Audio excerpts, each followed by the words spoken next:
Science is the great antidote to the poison of enthusiasm and superstition. Hi, I'm Juliette Sellgren, and this is my podcast, The Great Antidote, named for Adam Smith, brought to you by Liberty Fund. To learn more, visit www.AdamSmithWorks.org. Welcome back. Today, on September 17th, 2024, we're going to be continuing with the mini-series that is celebrating the 50th anniversary of Hayek's Nobel Prize. I'm really excited today to welcome Tawni Hunt Ferrarini to the podcast to talk to us about teaching Hayek and teaching economics. She is a co-author of Common Sense Economics, which makes her a common sense economist, and she's an economic educator worldwide. I'm so excited to have this conversation today. Welcome to the podcast. Oh, thank you, Juliette, for the invitation. And thank you, listeners, for listening. I appreciate the time you're going to share with me. And my hope is that I can help you learn more about Hayek and the relevancy of his ideas in this modern world. So before we get started, this question might be relevant, but doesn't have to be. What is the most important thing that people my age or in my generation should know that we don't? Spend more time with your elders, because you don't want to reinvent wheels, and you're doing exactly that, talking with the various scholars and such, but also spend time with your parents, your grandparents, people that you don't know. And a lot of the lessons that you'll learn throughout life, they've already learned. And you'll see, even in our discussion today, you don't have to reinvent these wheels. And yet your generation has a tendency to want to do that. And that's okay. Remaking is all right. But yeah, spend time with your elders. I love that response, maybe because it makes me feel good about having a podcast, among other things. And the fact that grandparents tend to like me.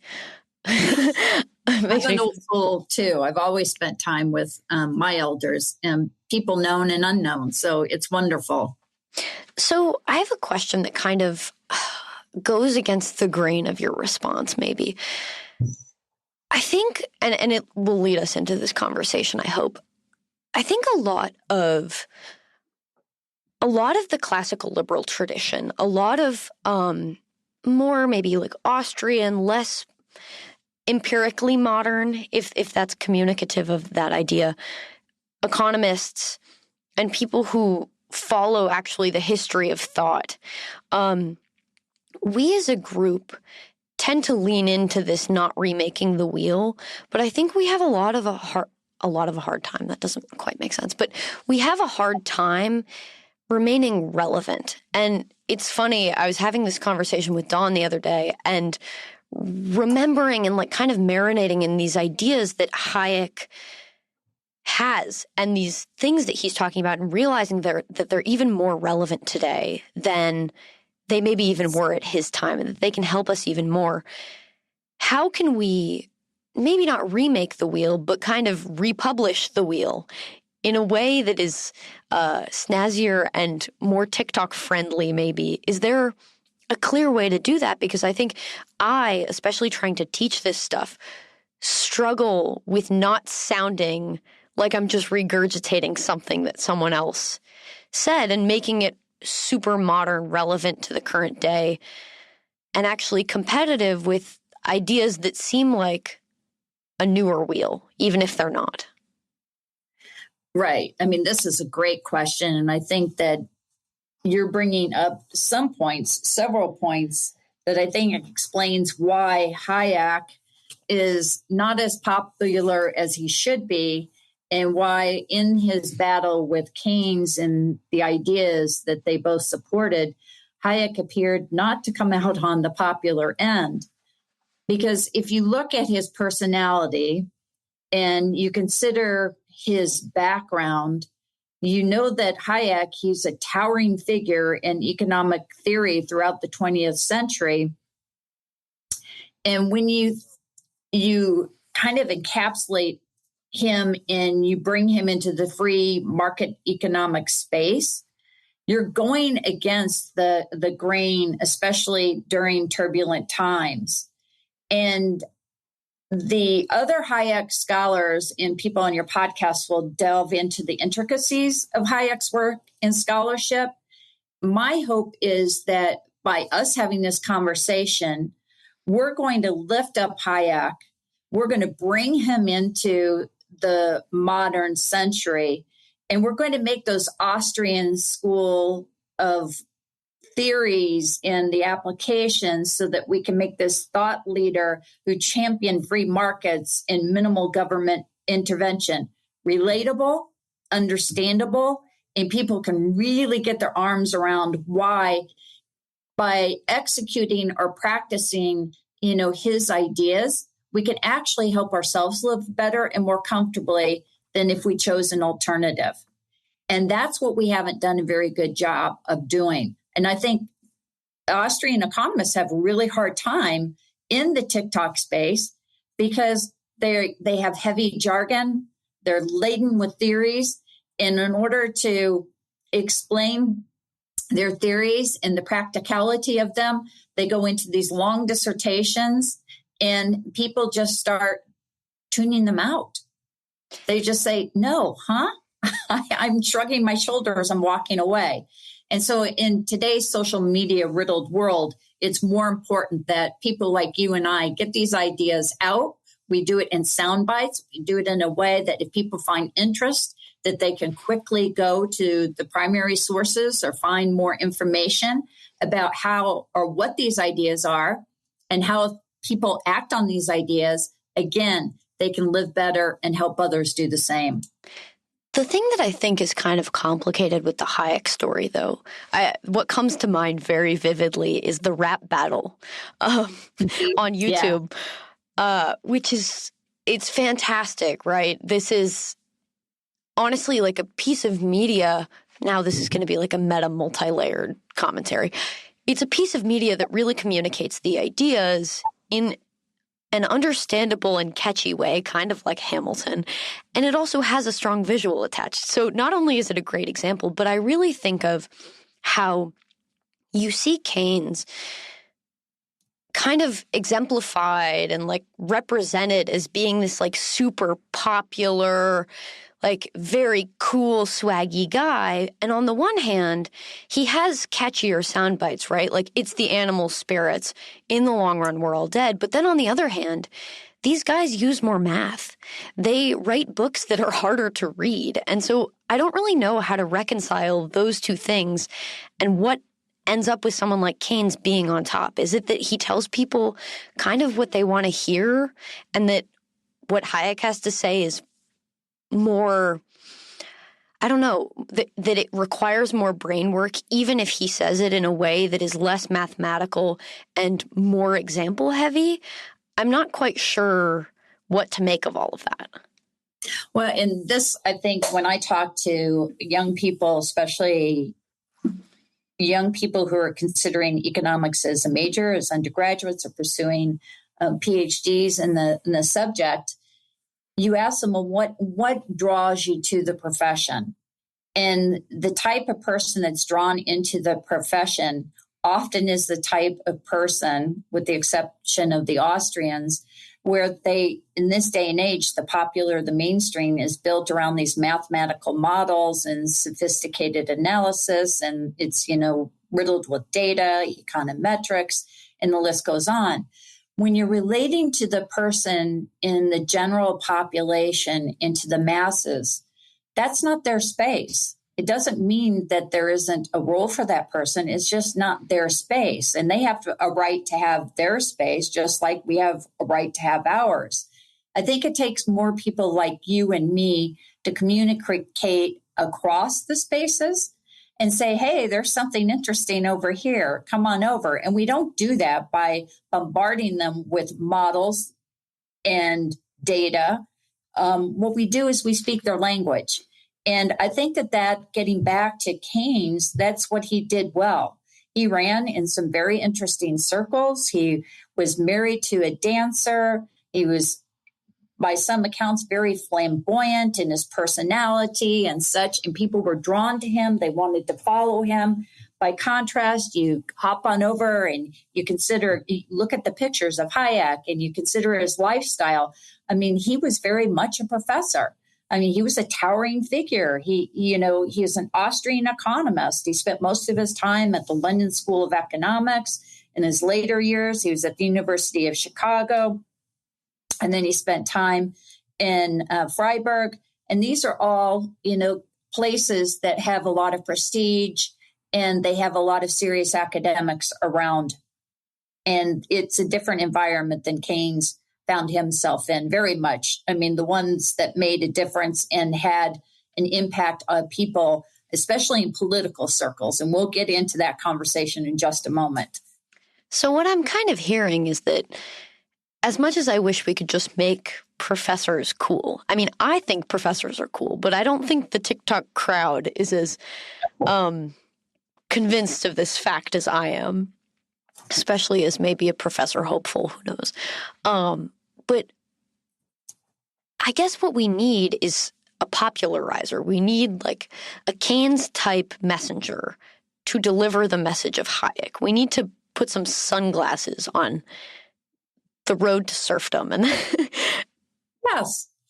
So how do we do that? Because as much as I said that earlier that Hayek's work is it's verbal and not mathematical, and so it's easier to understand, especially Hayek, of all of these guys, this intellectual line of thought that we kind of fall into, as much as it's understandable verbally, the stuff that Hayek talks about is the complexity of the economy and information systems. And I've been really struggling to communicate this, not only because in school, just by the model of the way that college classes work, we don't have a ton of time to focus on what's in a price. We talk about the demand curve, and we need to communicate the relationship between price and quantity and other factors in quantity and price is a signal, but we don't have time to really delve into that idea. And even if I did, I've read The Use of Knowledge in Society 5 times, and I'm only starting to get it. So how do we communicate this? Because he has made it as easy as I think it can be by putting it into words like this. But how do you, in a limited time, communicate this to a student who's not going to be able to read it that many times and spend all their time thinking about it?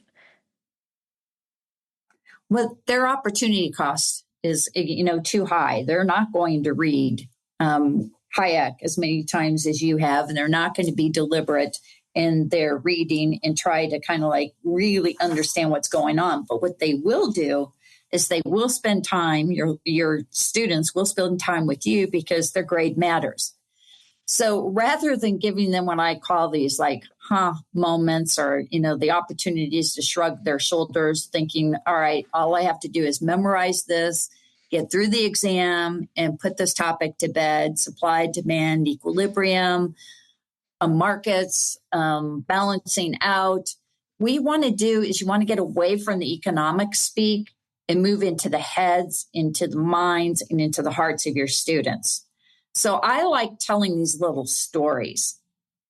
And for example, most of the students, I'll survey them, what interests you? And, we have so many political, social, and economic issues swirling in the world today.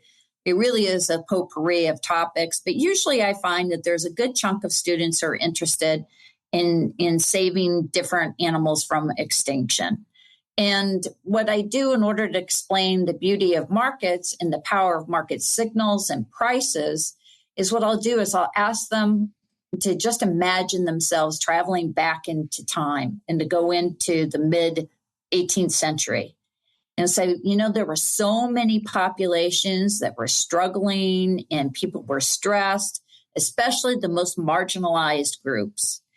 And then I'll say, they lived in a time when, having electricity wasn't an option.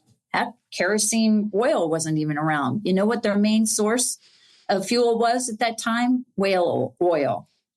And, we'll bring them back to that very real time for those people. And as some say, it sounds ancient, but they get kind of interested because they know that there's something there that they're interested in. They want to save the whales, even if it's in the 18th century. And I was like, oh, well, let's introduce a little of the Hayekian wisdom and explain how Hayek can help save the day, even the whales. And so then I'll help draw a picture for them and say, okay, the cities during this period were starting to get lit, literally, with whale oil lamps. And what did this mean? It meant like many hot commodities. There was a surge in demand, which pushed up prices. People wanted to work longer hours. They wanted to enjoy having light in the evenings at their homes, and the list goes on. But what consequently happened next was the whales were nearly harvested into extinction.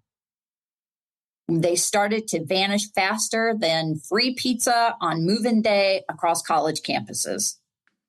And so when we fast forward and we think about what happened there, we see that, there was a prompt that higher oil prices, excuse me, really kind of pushed some people into desperate times or into modes because not everyone could afford the whale oil.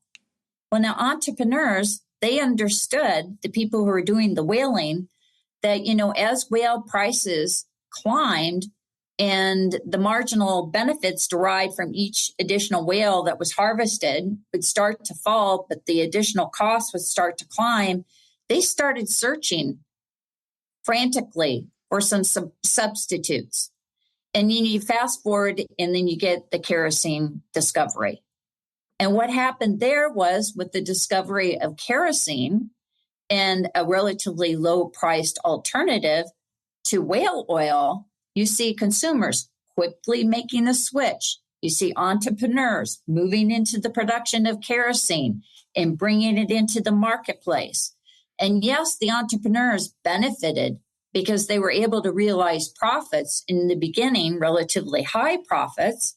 But as competition played out, this market that Hayek so clearly described, as it started moving about, the beauty of it is that the consumers benefited like the entrepreneurs and the producers of kerosene, but they benefited so much more because we get the discovery of many other linked products along the production chain, and people lived better. They lived more securely because they were able to work longer or longer days and go different places and such.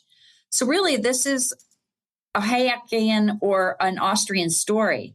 It's the rising whale oil prices and some competitive entrepreneurs that flipped the script.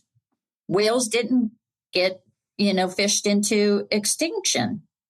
And, when you compare that story to the story that would likely play out today, today's knee-jerk reaction is, well, let's slap together some governmental rules and some whaling policies to put whaling on pause.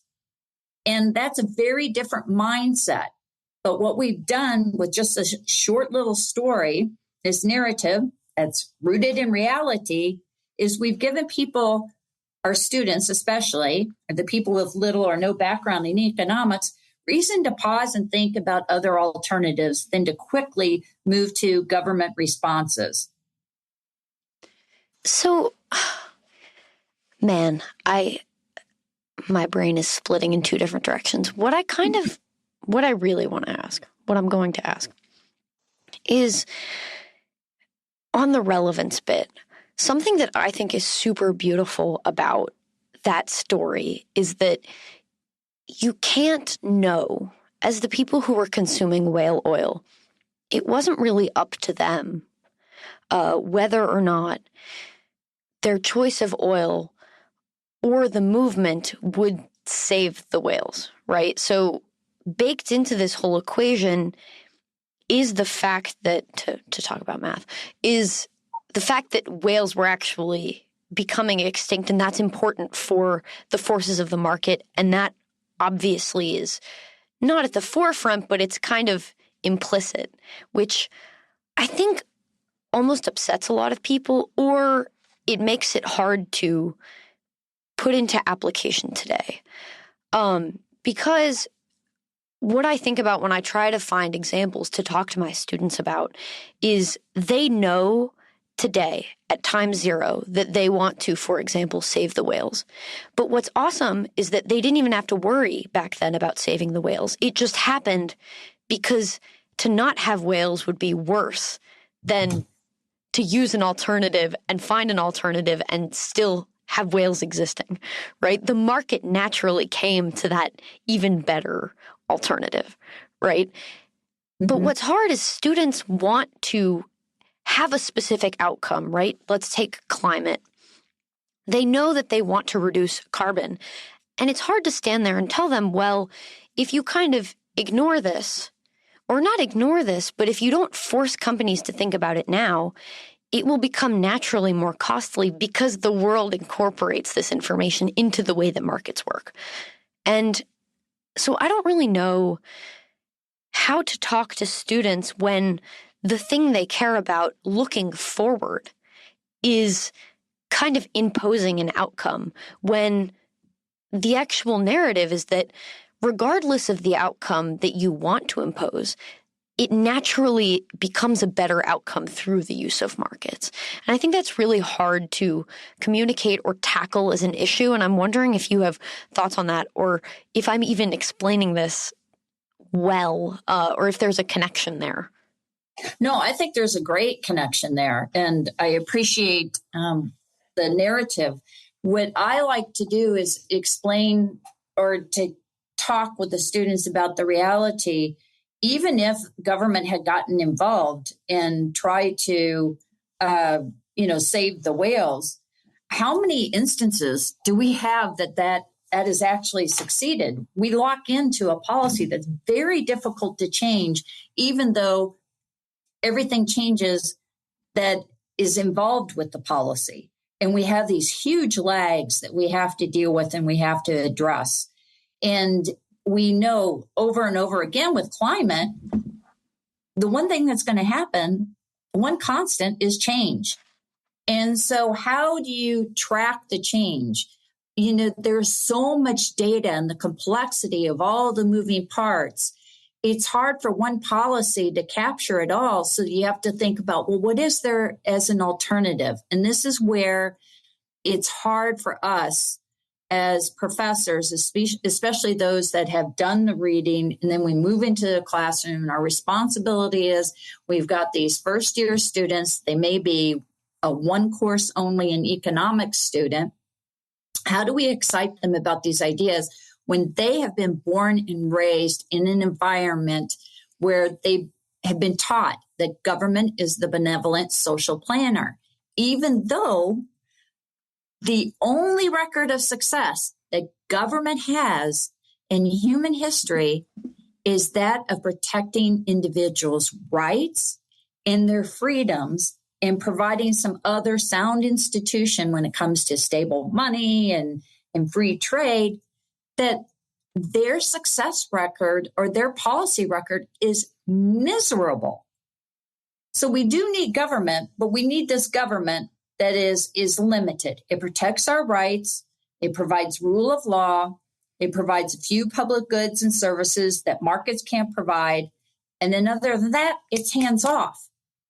We got to let markets, do their thing. So when we go back to the whale example, the real MVPs of that story, of the whaling story, is entrepreneurs, profits, competitive markets. And it was because the entrepreneurs could legally profit from their brainwaves and their pursuits. They were motivated to search for energy alternatives to the pricey whale oil. And nobody knew what that alternative was going to be, but boom, we got it. Once kerosene came along, we get cheaper, cleaner energy, and no whales are involved. That's an incredible story. And I think it's one that can resonate with students. And we can even bring it into the current policy space and some of the presidential debates, because on both sides of the aisle, you have politicians and legislators who want to advocate for government policy to solve these problems without recognizing the weaknesses and the frailties of the systems, because we live in a complicated world. We have so much going on.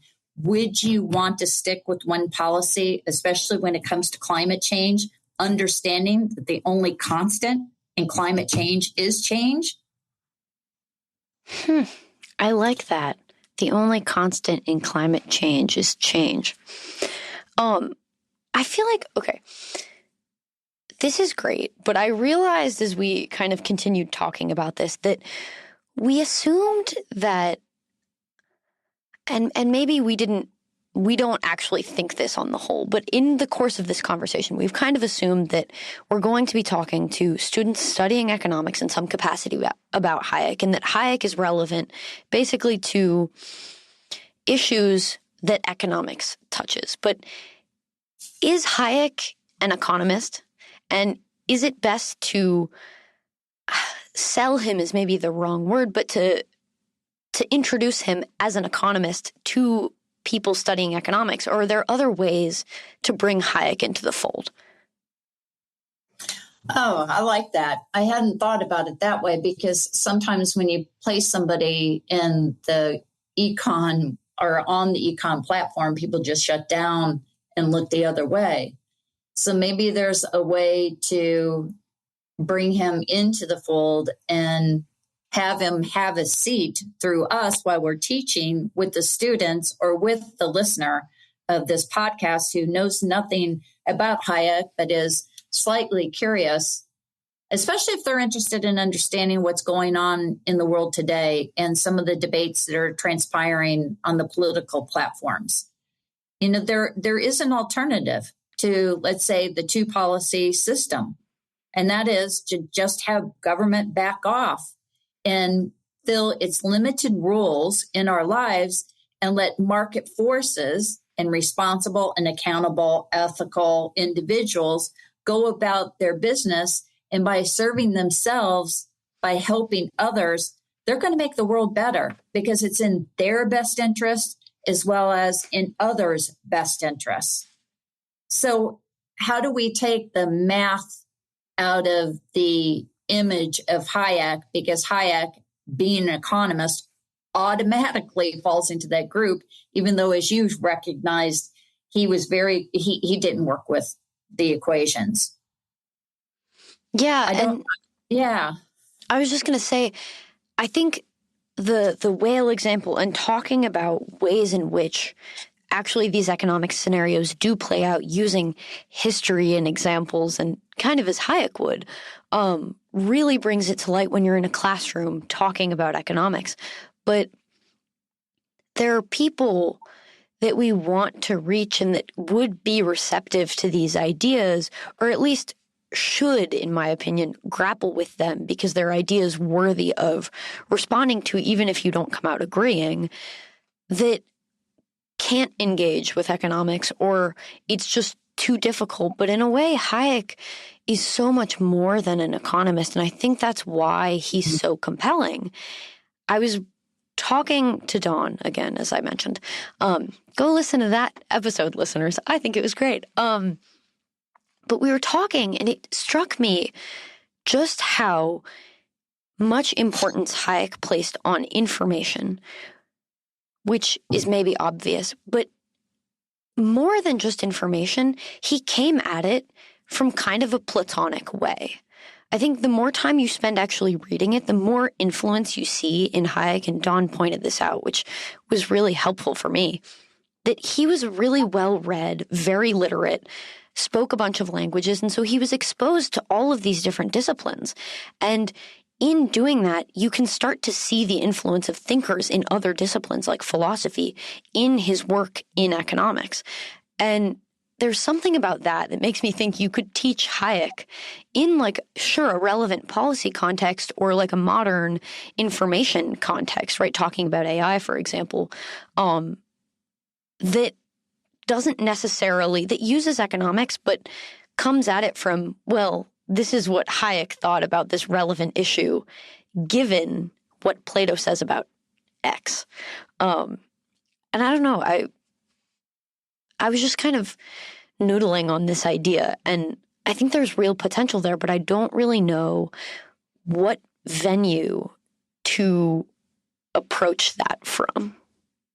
Oh, I think that this is, you've made some great statements here. And as you move along in your career, you're going to be able to take Hayek into political science, into international trade courses, into history courses, the list, social, settings, and cultural. And I mean, there's so many different spaces, because the bottom line is even if you're not dealing with actual prices, and when we think of prices, we're thinking about going into a market and purchasing something and seeing a price tag, you still can read into people's behavior about what they value, they do, and they don't.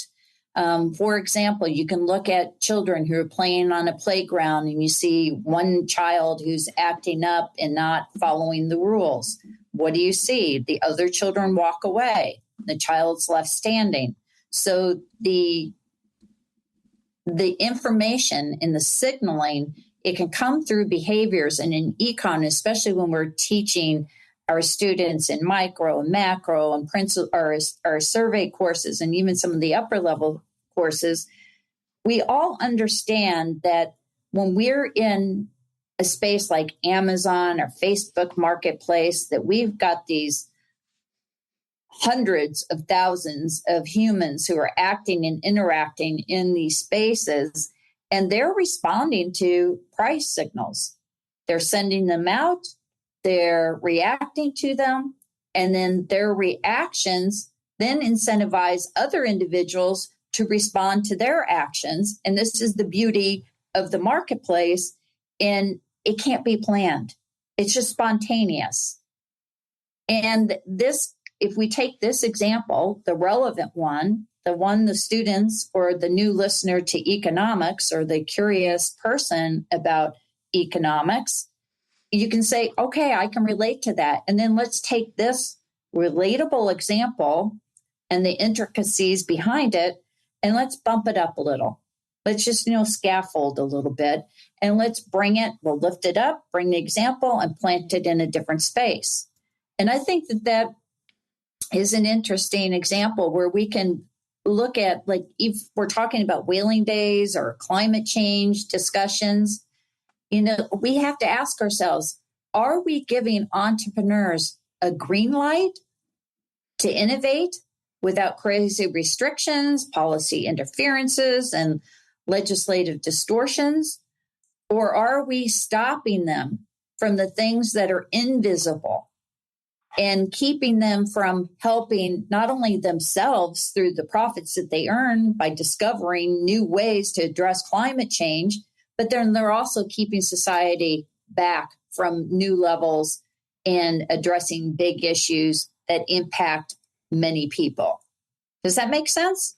Oh, that makes a ton of sense. So here's kind of like a practical question, maybe. And maybe you don't think it's a practical question, so we'll see. In my mind, it's a practical question. I'm thinking about talking to people about this. How has Hayek and these ideas come in? How have they come into your daily life and conversation with people who don't necessarily spend their time thinking about this, or in conversations where it's not relevant necessarily, or like obviously relevant, in a way that doesn't feel forced? There's something about the beauty of it all, the beauty of spontaneous order, that I think now I'm thinking about iPencil. iPencil is great, but iPencil is a little scary, especially when I'm thinking about someone who is thinking about like national security and China and foreign affairs. And not that it should be scary, but it doesn't inspire this kind of like good feeling awe. I can see it as interpreted as a little scary, even though I think it's really beautiful. So how does it, I guess this is turning into two kind of similar questions. How does kind of this beauty of spontaneous order, among other things, play into your conversations that aren't inherently about Hayek or economics? And how do you communicate that? And then also, how do you make it maybe less, I don't want to say scary, but less off-putting to someone who is maybe not so pro-globalization for like national security concerns? Yeah. Okay, so let's break that up into two parts. The scary part I'd like to tackle first. And I think the scary part, and correct me if I'm wrong, is that you're worried that you can't have trust in the system. Or control. That they go hand in hand. Yeah, I think they do go hand in hand in this example. I do. I mean, I may be convinced otherwise, but I think that, if you have what we call that stable government, that entity that is protecting your rights and is basically watching out for the things that you've just described, the scary part should be taken away. And you have to trust and believe that the government is limiting itself to doing what the Constitution laid out as its responsibilities. And some of what's happened is this mission creep of government, where in addition to protecting our rights, securing our borders, and providing the few public goods that exist, along with what did I miss out on that? Providing rule of law, that we have a government with people who are non-specialists designing policies that are picking winners and losers. They're helping some, but they're harming others.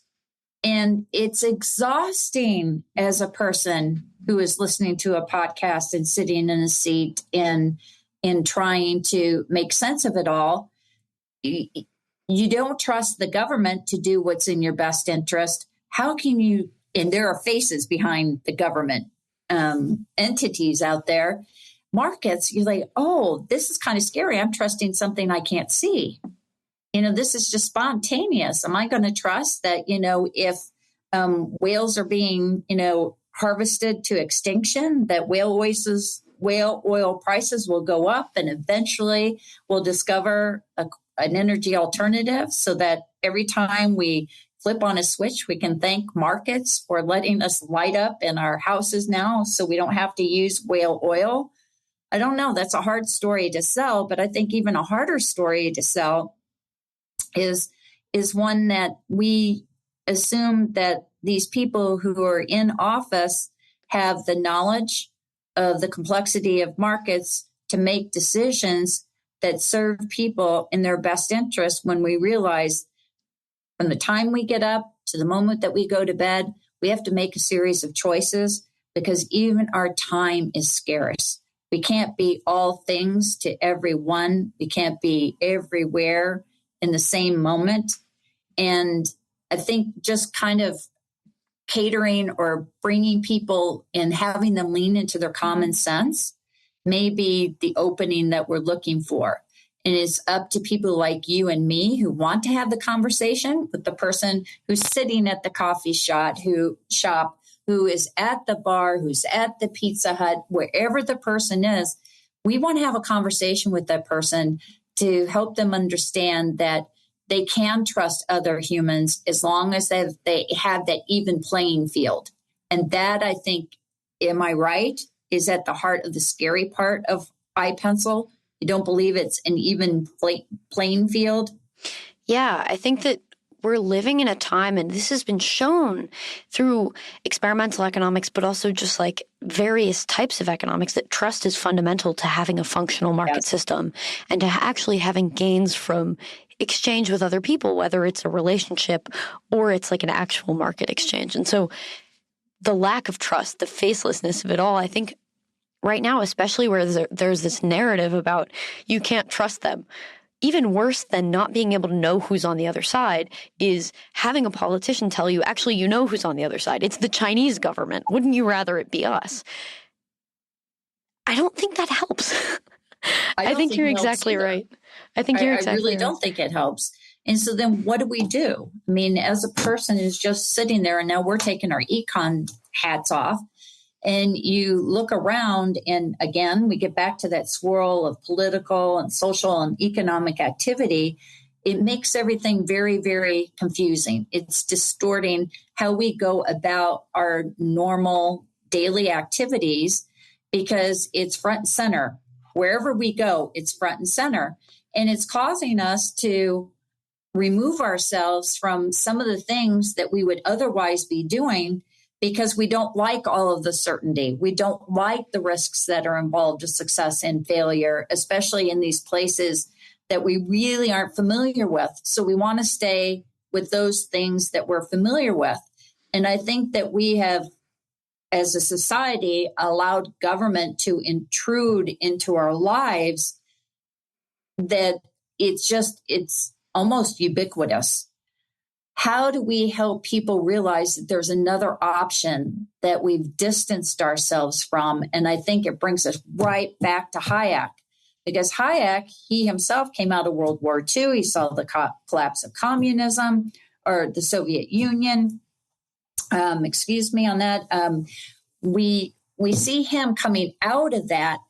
In some instances, we can imagine ourselves going into that. So maybe we borrow some of the teachings and the readings and the research from Hayek, and our responsibility and our charge is that we make it relatable to the TikTok generation. We learn how to or engage the people who are out there and excited about these ideas. We are the people who have the knowledge. We have access to the content. Maybe we partner up with some of these people and we just start putting things out there with the hope that we resonate with large groups of people. Wouldn't you love to have 1 million followers on your podcast? How do we achieve that? And most importantly, have 1 million followers who believe in the same ideas, because at the start and at the end of everything that we do, and I feel that you're the same way when I talk about the free market economists, is that we want to make the world better by helping ourselves through our service to others. And it's purposeful service. It's not just something that we randomly think we should do. We're communicating with other people, whether it's through markets and prices or having conversations. We're finding out what other people value, and we're accepting responsibility for finding a way to mutually benefit the people that are involved and not take from some in order to give to others, especially ourselves, right? Without expressed permission and some mutual benefit. All right, Tawni, I wish we had more time to talk. This definitely needs a part 2. But thank you so much for coming on the podcast. I've learned so much, and honestly, I'm excited to get back out there and bring Hayek into my everyday life and into my teaching even more than before. I have one last question for you, and that is, what is one thing you believed at one time in your life that you later changed your position on, and why? That's a hard question. I mean, thank you for asking it. Something that I've switched I think for me, it's the importance of faith. Because as a child, I was brought up in the Catholic Church, and as many, I walked away from it.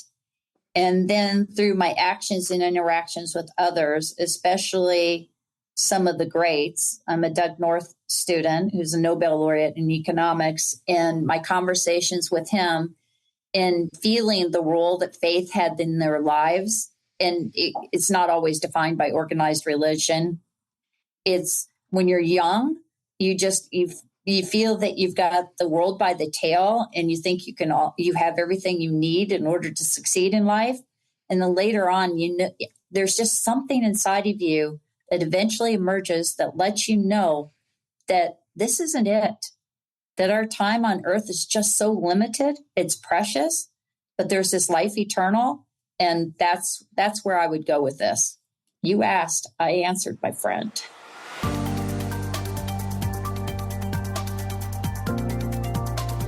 Once again, I'd like to thank my guests for their time and insight.